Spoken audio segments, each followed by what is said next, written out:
हाज़रीन, मौजूदा ज़माना जहाँ हर दिन कोई ना कोई तकनीक, कोई ना कोई टेक्निक और तरक्की के लिए कोई ना कोई राह अपने लिए एक इंसान बनाता जा रहा है। हर तरफ तरक्की ही की आवाज़ें बुलंद हो रही हैं। इस दौरान कुछ वो चीज़ें हुई जो नहीं होनी चाहिए थी। एक इंसान आगे बढ़ तो रहा है, लेकिन दीनी एतबार से, अखलाकी एतबार से, तहजीब के एतबार से, लेवल और कल्चर के एतबार से एक इंसान उतना ही पीछे जा रहा है जितना एक इंसान साइंसी दुनिया में एक इंसान आगे बढ़ रहा है, उससे कहीं ज़्यादा दीनी तौर पर पीछे चला जा रहा है। नतीजे में एक इंसान के सामने जब किसी गैर की तरफ से, खा वो हमारे लिबास में हो, हमारे जैसा दिखता हो या हमारे अंदर रहने वाला हो, जब एक आवाज़ लगाता है तुम्हारा दीन पीछे ढकेलने के लिए है, तुम्हारे दीन में तरक्की की गुंजाइश नहीं है, ये वो आवाज़ है जो आज से करीब 300 साल पहले यूरोप के अंदर पैदा हुई, जब कनीसा ने नसरानियत के नाम पर अपनी दुकान चलानी शुरू की और लोगों का माल हड़पने के लिए दीन का लेबल लगाया और कहा कि अब जो दीन है हमारे पास, ये आगे बढ़ने से रोक रहा है, जबकि दीन कभी भी किसी इंसान को नहीं रोकता है। जिस इंसान की जो काबिलियत है, जो सलाहियत है, जो उसके अंदर पावर है, जो उसके अंदर पर्सनैलिटी है, अल्लाह ताला आपको कभी नहीं रोकेगा। हर इंसान को अलग अलग एतबार से अल्लाह ताला ने सोचने, समझने, फैसले लेने के लिए सलाहियतें दी। जब वो फैसले लेने की सलाहियत दे रहा है तो फिर वो कैसे रोकेगा कि ये काम आप नहीं कर सकते। वजह ये थी कि दरअसल जो लोग दीन के ठेकेदार बने हुए थे, दीन का लेबल, दीन का लिबास पहने हुए थे, उन लोगों ने तरक्की की सब राहें बंद कर दी और कहा कि जो हम कहें वही दीन है और इसके अलावा कोई और सोचने के लिए किसी के पास गुंजाइश नहीं। तो चूंकि उस वक्त नसरानियत के दौर में जब ये आखिरी मरहले पर हुआ, तब कई सारे किस्म के अफकार, कई सारे सोच ने जन्म लिया और नतीजे में ये एक सोच भी आया कि दीन तरक्की की राह पर रुकावट है, ये एक रोड़ा बना हुआ है। जगह जगह आपने भी देखा होगा रोड पर चलते हुए धर्म कांटा, कि अगर आप धर्म के नाम पर चल रहे हैं तो ये आपकी तरक्की के रोकने वाली है। दरअसल ये एक सोच है जो पूरी प्लानिंग के साथ लोगों के दरमियान में एक हवस पैदा की जा रही है कि एक इंसान बस दुनिया देखे, उसके अलावा कुछ नहीं। जब दीन रहेगा तब एक इंसान दूसरे को कह सकता है कि ये काम आप नहीं कर सकते, ये गलत है, अल्लाह को ये नापसंद है। लिहाजा एक इंसान को इतना दुनिया का भूखा बना दिया जाए, इतना दुनिया परस्त बना दिया जाए कि हर इंसान, खा वो छोटे से लेकर के बड़े तबके तक, जिस भी तबके में हो, उसकी निगाह में बस दुनिया होगी और उसके अलावा कुछ नहीं होगा। नतीजे में अखलाक, तहजीब, मोरलिटी और इसके अलावा जो भी दीन के नाम पर हैं, वो सारी चीज़ें एक झटके में एक इंसान ख़त्म कर देगा। जब ये सोच आज हमारे बीच कोई लेकर के आता है कि आपका दीन बहुत पुराना हो चुका है, 1450 साल हो रहे हैं इस दीन को, अब इसमें कोई नई चेंजिंग की ज़रूरत है और आज के ज़माने में ये फिट नहीं आ रहा है, ये आपकी सोच हो सकती है। लेकिन जब हम ये आवाज़ सुनते हैं तब एक इंसान सोचता है सच में शायद ऐसा है। जब उसके सामने आता है कि ये हलाल है, ये हराम है, हराम काम आप कर नहीं सकते हैं, या एक इंसान के सामने आता है कि ये जायज़ है, जो आप करेंगे, जायज़ की चीज़ें बहुत महदूद हैं और नाजायज़ के लिए देखें तो पूरी दुनिया खुली हुई है, तब एक इंसान को लगता है कि सच में जो हम एक आवाज़ सुन रहे हैं कि दीन रुकावट है तरक्की की राह में, एक इंसान उसे सच मान करके धीरे धीरे एक इंसान दीन से दूर हो जाता है। नतीजे में इंसान शक्ल में तो रहता है लेकिन वो हैवान बन चुका होता है, हैवान बन जाता है। क्योंकि जैसे एक हैवान, उसकी लाइफ, उसकी जिंदगी बस खाओ पियो, जिंदगी गुजारो और उसके बाद धड़ल्ले से उसकी वफात हो जाए, कोई उसको पूछने वाला नहीं है। जंगल में जो राज होता है, एक बादशाह होता है, जहां चाहे, जिस पर चाहे, जिस कदर चाहे हमला कर लेता है और उसे कहता है ये मेरी अथॉरिटी है। जब वही सोच इंसान में आ जाती है कि मेरे लिए बस दुनिया है, मेरे इस राह में कोई भी इंसान ना आए, तब एक इंसान को समझ में आता है कि अगर कोई उसे रोक रहा है, कोई उसे टोक रहा है, तब उससे नफरत होने लगती है, उससे नफरत होने लगती है। असल में उस शख्स से उसे नफरत नहीं है, जो तालीम, जो सीख वो इंसान दे रहा है, उससे एक इंसान को नफरत होती है। अल्लाह ताला कहता वअलमू, याद रखो, अन्न फीकुम रसूल अल्लाह, तुम्हारे दरमियान रसूल मौजूद हैं। लौ युतीउकुम फी कसीरिन मिनल अम्र, जो डिमांड्स, जो मुतालबे तुम रोज बरोज नबी सल्लल्लाहु अलैहि वसल्लम के पास ला रहे हो और कह रहे हो कि ये इस हिसाब से होना चाहिए, ये सख्ती हो जा रही है, परेशानी, अगर रसूल तुम्हारी इताअत करने लगे, तुम्हारी बात पर चलने लगे, तो याद रखो लअनित्तुम, तुम सरकशी पर उतर आओगे, तुम सरकश हो जाओगे। ये तो अल्लाह का एहसान है। वलाकिन्नल्लाह हब्बब इलैकुमुल ईमान, उसने तुम्हारे लिए तुम्हारे दिलों में ईमान की मोहब्बत बाकी रखी है। वरना अगर ये जैसे ही ख़त्म हो जाए, एक इंसान तो शक्ल में रहेगा, लेकिन उसकी ज़िंदगी हैवान से भी बदतर हो जाएगी। अल्लाह ताला कहता वलाकिन्नल्लाह हब्बब इलैकुमुल ईमान, अल्लाह ताला ने तुम्हारे दिलों में ईमान की मोहब्बत बाकी रखी है। वज़य्यनहु फ़ी क़ुलूबिकुम, और इसी ईमान को तुम्हारे दिलों के अंदर अल्लाह ताला ने खूबसूरत बना करके रखा है। तुम इसे खुद चाहते हो, इससे नफरत नहीं करते हो। वकर्रहा इलैकुमुल कुफ्र वल फुसूक वल इस्यान, अल्लाह ताला तुम्हारे दिलों में काफिर होने की जो हैसियत है, कुफ्र, फिस्क, जो नाफरमानियाँ एक इंसान बड़े बड़े गुनाह करता है, ये या छोटे छोटे गुनाह होता है, इस्यान, अल्लाह ताला ने इन तमाम चीज़ों को तुम्हारे दिलों में एक तरह से नफरत इनकी पैदा कर दी है। फ़ज़लन मिनल्लाहि व निअमा, ये अल्लाह ताला की तरफ से रहमत है। उलाइका हुमुर राशिदून, यही लोग हिदायत पर है। आयत करीमा पर अगर गौर करें तो आपके सामने चीज़ें वाज़ेह होंगी कि दीन की मोहब्बत आप चाह करके भी नहीं हासिल कर सकते।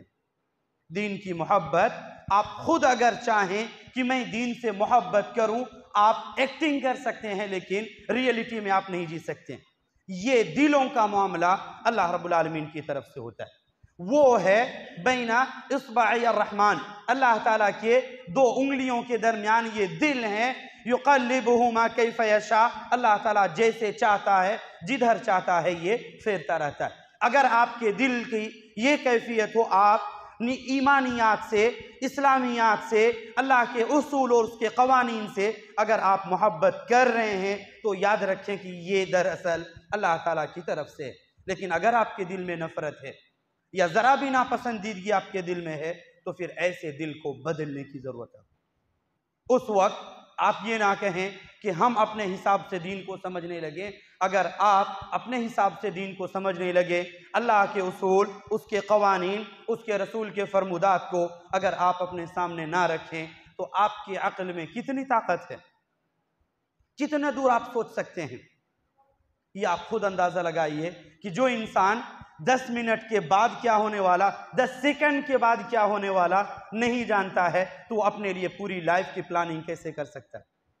अल्लाह ताला ने आपको उसूल दिए कि आप इनके मुताबिक ज़िंदगी गुजारेंगे, आप इन उसूलों के मुताबिक ज़िंदगी गुजारेंगे। जो भी निशानियां हैं, जो भी आयतें हैं, जो रहनुमाइयाँ हैं, जो गाइडलाइंस हैं, आप इन पर चलेंगे। इन कवानीन को अपने आप पर नहीं चलाएंगे कि गोया आप इनके ऊपर हाकिम बन करके जिधर चाहें उधर मोड़ें। ये आपके बस में नहीं है, आपके इख्तियार में नहीं है। अल्लाह ताला कहता है अगर बात ऐसी है, फमन शाअ फलयुमिन वमन शाअ फलयकफुर, चाहो जिनमें से जो चाहो कुफ्र करे, जो चाहे एक इंसान ईमान लाए। अल्लाह ताला ने आपको दोनों राहें दिखा दी हैं। कल आप ये नहीं कह सकते हैं कि अल्लाह ताला ने मुझे नहीं सिखाया था। कुरान मजीद आज के ज़माने में आपके लिए एक थ्योरी वाली किताब है, जो आप प्रैक्टिकली तौर पर नबी अलैहिस्सलातु वस्सलाम की ज़िंदगी में देख सकते हैं। आपके शब व रोज़ कैसे थे। अल्लाह ताला ने कहा नमाज पढ़ो, तो क्या आपने ताख़ीर की या फ़ौरन उस पर अमल शुरू किया? क्या आपने टाल मटोल किया कि आज नहीं कल से शुरू करते हैं, अभी का टाइम छोड़ करके असर से शुरू करते हैं? क्या आपकी ज़िंदगी का ऐसा मरहला है या आपकी ज़िंदगी ऐसे गुजरी है या जैसे अल्लाह ने कहा नमाज पढ़ो फौरन नमाज की तरफ भाग करके चले आए। आपको ये नबी अलैहिस्सलातु वस्सलाम की ज़िंदगी से आपको गाइडलाइन मिलेंगे। लेकिन परेशानी ये है कि हम ये चीज़ चाहते ही नहीं, हम ये चीज़ चाहते ही नहीं है, क्योंकि हमारे दिलों में एक जो गंदगियां हैं, हमारे दिलों में जो गुमराहियां हैं, हमारे दिलों के अंदर जो मैल कुचैल है, हमारे दिलों की जो कुदूरत और इसके अंदर जो मैलापन है, ये इस कदर बढ़ चुका है कि हमें अच्छी चीज़ बुरी लगने लगती है और बुरी चीज़ अच्छी लगने लगती है। एक इंसान के सामने अगर कहा जाए 5 मिनट के लिए आपके सामने चंद बातें की जाएंगी, एक इंसान कहेगा कि पूरी 5 सदी के लिए गोया हमें बुलाया जा रहा है। उसी की जगह पर कोई गाना बजाने की महफिल मुनक़िद की जाए, कोई मिलाद की महफिल मुनक़िद की जाए, खाने पीने के लिए कोई दावत का इंतज़ाम किया जाए, आप देखिए जगह आपको मिलेगी, ऐसा लगेगा एक के ऊपर एक, इस तरह से 2-4 महला एक साथ एक इंसान बना ले। ये सोच हमारी है, दूसरे की नहीं है, ये सोच हम सब लोगों की है, इल्ला मन रहम रब्बी। अगर ये सोच है तो फिर आप खुद सोचें कि अल्लाह रब्बुल आलमीन, नबी अलैहिस्सलातु वस्सलाम फरमाते ला युमिनु अहदुकुम हत्ता यकूना हवाहु तबअन लिमा जीतु बी। तुम में से कोई भी इंसान उस वक्त तक मोमिन नहीं हो सकता। कब? उस वक्त तक मोमिन नहीं हो सकता है जब तक वो अपने ख्वाहिशात को मेरी शरीयत के मुआफिक ना बना ले। अगर हमने अपनी मर्जी से जिंदगी गुजारना चाहा, उसी सेकंड, उसी लम्हा हमने अल्लाह के उसूलों को बालाए ताक रख दिया। और अल्लाह ताला ने कहा है कि जो गलती करके, जिस गलती की वजह से आप जन्नत से निकले हैं, अगर फिर भी आपके दिल में वही हालत हो तो आप दोबारा जन्नत में नहीं जा सकते। अल्लाह ताला ने फरमाया फ़इम्मा यअतियन्नकुम मिन्नी हुदा, अगर तुम्हारे पास हमारी जानिब से कोई रहनुमाई, कोई हिदायत, कोई उसूल, कोई लाइफ गुजारने का सिस्टम आपके पास आए, जो उसे मानेगा, दुनिया भी उसके लिए अच्छी और आखिरत भी उसके लिए अच्छी। लेकिन जो इंसान यहाँ नहीं मानेगा, ना यहाँ मिलेगा और ना वहाँ मिलेगा, दोनों एतबार से आपके लिए नुकसान। लिहाजा जो एक सोच हमारे दिलों में दीन से दूर होने की है, इस फिक्र को, इस सोच को जितना जल्दी हो सके हम अपने दिलों से निकाल फेंकें, वरना ये वो चीज़ है दीन से दूरी या दीन से नफरत जो एक इंसान को ना दुनिया का रहने देती और ना आखिरत की। किस दुनिया के लिए आप भाग रहे हैं? किस दुनिया के लिए? ये दुनिया आपकी है, आपके बाप दादा की है, आपके पुरखों की है, आपके आबा व अजदाद की है। किसकी दुनिया है? अल्लाह ताला कहता है इन्नल अर्दा यरिसुहा इबादी अस्सालिहून, इन्नल अर्दा लिल्लाह यरिसुहा मिन इबादी अस्सालिहून औ यरिसुहा इबादी अस्सालिहून, कि ये ज़मीन अल्लाह की है, वो जिसे चाहे इसका मालिक बनाए, इसका वारिस बनाए। आपकी ये ज़मीन नहीं है, यहाँ आप जी रहे हैं, हर सेकंड, हर लम्हा आप अल्लाह रब्बुल आलमीन के मोहताज हैं। क्या आप जो ऑक्सीजन ले रहे हैं ये आपने पैदा किया है? जो सांस आप ले रहे हैं ये आपने पैदा किया? जिस पैर के साथ आप चल फिर रहे हैं ये आपकी है? जिस आंख से आप देख रहे हैं और जिस कानों से आप सुन रहे हैं, क्या ये सारी चीज़ें आपकी हैं? अगर आपकी थी तो उस वक्त कहाँ थे जब अल्लाह ताला ने कहा हल अता अलल इंसान हिनुम मिनद दहर लम यकुन शैअन मज़कूरा, जब वो एक ऐसी चीज़ से पैदा हुआ काबिल ज़िक्र ही नहीं था। 9 महीने एक इंसान माँ की पेट में तकरीबन रहता, उस वक्त उसके सामने ये पावर कहाँ थे?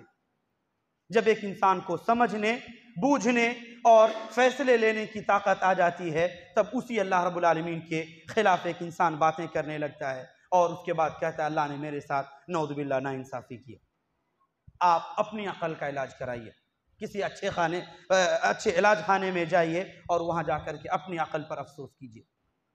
अल्लाह का जो कानून उस वक्त था आज भी रहेगा और क़यामत तक बाकी रहेगा। हर ज़माने के एतबार से इसके अंदर अल्लाह ताला ने निज़ाम रखा जो हर ज़माने में वो फिट आएंगे। आज अगर आप कहते हैं कि ये दीन की तरक्की की राह में हमारे लिए रुकावट है, आप अपनी सोच बदलिए। अल्लाह ताला वो है जिसने मूसा अलैहिस्सलातु वस्सलाम को फ़िरऔन के घर में उनकी परवरिश की, उसकी मौजूदगी में उसे जिला बख्शी और उसके बाद जवान किया। उनकी मौजूदगी में सारा कारनामा हुआ। जिस बच्चे को कत्ल करने के लिए कई सारी नस्लें तबाह कर दी गई, लेकिन अल्लाह ताला वो है जिसने उसी बच्चे को उसी फिरौन के घर में परवरिश की और उसकी पर्दाश्त की। आप अपने रब से कभी दूर नहीं हो सकते, चाहे जितना भी आप कोशिश कर लें। एक फितरत की आवाज़ है जो आपको वहां खींच करके लाएगी, और अफसोस उस वक्त होगा जब आपको सुधारने के लिए कोई मौका नहीं रहेगा। अभी वक्त है एक इंसान संभल जाए। जिस दुनिया के लिए एक इंसान भाग रहा है उसकी हकीकत को जाने कि क्या हकीकत है, कितना दिन रहने वाली है, किसकी है, किसको मिलेगी, कितना मिलेगी, कब मिलेगी। ये सारे सवालात अल्लाह ताला ने कहा कि ये मेरे अथॉरिटी के अंदर है, आपके अथॉरिटी में नहीं है। हज़रत अब्दुल्लाह बिन अब्बास रज़ी अल्लाह ताला अन्हुमा कहते हैं कि अल क़दर सिर्रुल्लाह, ये अल्लाह ताला का राज है जो किसी को वाज़े नहीं करता। ये अल्लाह रब्बुल आलमीन का फैसला। हम इस फैसले के लिए जिसे हम जानते भी नहीं है, अपनी दुनिया और आखिरत दोनों तबाह किए बैठे। नबी अलैहिस्सलातु वस्सलाम ने फरमाया था, याती अलन्नासि ज़मान, याती अलन्नासि ज़मान ला युबालिल मरउ मिन ऐन इक्तसब, या ला युबालिल मरउ अलमाल मिन ऐन इक्तसबहु व ऐन अनफ़क़, कि जो इंसान, लोगों के ऊपर एक ऐसा वक्त आएगा, एक ऐसा ज़माना आएगा जिसमें एक इंसान को परवाह नहीं होगी कि माल आ कहाँ से रहा है और किधर जा रहा है। आज की ये कैफियत देखिए, अफसोस के साथ एक बड़ी हद तक हमें से अक्सरियत के जहन में यही चीज़ है कि माल की मोहब्बत में एक इंसान दीन, दुनिया, अखलाक, रिश्ते, नाते, सब कुछ एक इंसान दांव पर लगा देता है। लेकिन मिलेगा कितना, मिलेगा कितना? आपके हिस्से की चीज़ें हैं। अल्लाह ताला कहता है, मा नशाउ लिमन नुरीद, हम इसमें से जिसे चाहें और जितना चाहें उतना ही मिलेगा। आप अगर चाहें कि पूरी दुनिया मिल जाए, आपके चाहत के हिसाब से यहाँ नहीं चलता। ये सिस्टम अल्लाह ताला का बनाया हुआ, जितना उसने दिया है, जितनी हमारी ज़रूरत थी उसी एतबार से दिया। ज़रूरतें हमने पाली हैं, अल्लाह ताला ने हमारे लिए नहीं दी। एक इंसान झूठी शान के लिए हलाल और हराम की तमीज़ नहीं करता। एक झूठी इज्जत के लिए ये जो सारी अखलाकियात हैं, दीन का सारा निज़ाम है, सब कुछ एक साइड में रख करके एक इंसान सोचता है कि अगर आज मैं झुक गया तो मेरे सामने सारी चीज़ें ख़त्म हो जाएंगी, जो कि बस उसका एक ख्वाब है, हकीकत नहीं है। आपके पहले भी दुनिया थी, आपके बाद भी दुनिया रहेगी। आपके इस एक फैसले की वजह से, जो आप अल्लाह का हिसाब मान करके, अल्लाह का फैसला मान करके चल रहे, इस एक फैसले की वजह से आपकी दुनिया में कोई उथल पुथल नहीं होगी। लेकिन ये उस वक्त होगा जब आप अपने रब पर भरोसा कर पाएंगे, आप अपने रब पर भरोसा कर पाएंगे। आज एक इंसान खुद पर भरोसा कर रहा है, अल्लाह पर भरोसा नहीं कर पा रहा, जो कि दरअसल दीन से दूर होने का एक सबब है। दीन से दूर होने का एक सबब है, और बहुत जल्द इसके इलाज की कोशिश एक इंसान को करनी चाहिए। इसी झूठी शान के लिए एक इंसान दीन से दूर होता है, उलमा की बेइज्जती करता है, उलमा से दूरी बनाता है। हर वो इंसान जो उसे अच्छी राह की तालीम दे, उससे एक इंसान नफरत करने लगता, और दरअसल ये उसकी आवाज़ नहीं बल्कि उसके पीछे शैतान की आवाज़ होती है, जो अल्लाह रब्बुल आलमीन ने कहा फसाअलहु करीना, कि वो इंसान उसके साथ रहने वाला बड़ा बदतरीन दोस्त है उसका। समझ क़यामत के दिन आएगी एक इंसान को कि मैं जिन लोगों के साथ रह रहा था, उन लोगों ने तो मेरी नैया ही डुबा दी है, मेरी आखिरत ही तबाह कर दी है। लेकिन समझ उस वक्त आएगी जब आपके पास हाथ पैर मारने के अलावा कुछ नहीं रहेगा। आज ये दुनिया आपके पास है, आज आपके पास है, इसी के अंदर आप जो करेंगे उसी हिसाब से आपको इसका फल मिलेगा। आज अगर आप मिसाल के तौर पे अभी आज के सीज़न के अंदर कोई इंसान धान लगाता है और उसके बाद सोचे कि इसी पौधे से हमारे लिए गेहूं की फसल तैयार हो, आप आंख बंद करके बस ख्वाब देख सकते हैं। हकीकत में ऐसा नहीं होता है। जैसा आप मेहनत करेंगे, जिस लाइन में आप मेहनत करेंगे, आपको उसी लाइन के अंदर कामयाबी मिलेगी। उसके अलावा अगर चाहेंगे तो बस सोच सकते हैं, और सोचने में पैसा कहाँ लगता है। आज हकीकत यही है कि हम सिर्फ ख्याली पुलाव पकाने में लगे हुए हैं, हकीकत में हम दीन जानते भी नहीं है। अगर एक इंसान से पूछा जाए ईमान कहते किसको हैं, तो जवाब होगा कि नहीं, बस एक लफ्ज़, एक वक्त आता है जब हमें ईमान नाम याद आता है। कौन सा वक्त? जब कोई आपको धोखा दे, कोई आपके साथ फ्रॉड करे, कोई आपका माल छीन ले जाए, तब हम कहते हैं फलाने ने बेईमानी की है, फलाने ने बेईमानी की है, गोया उसमें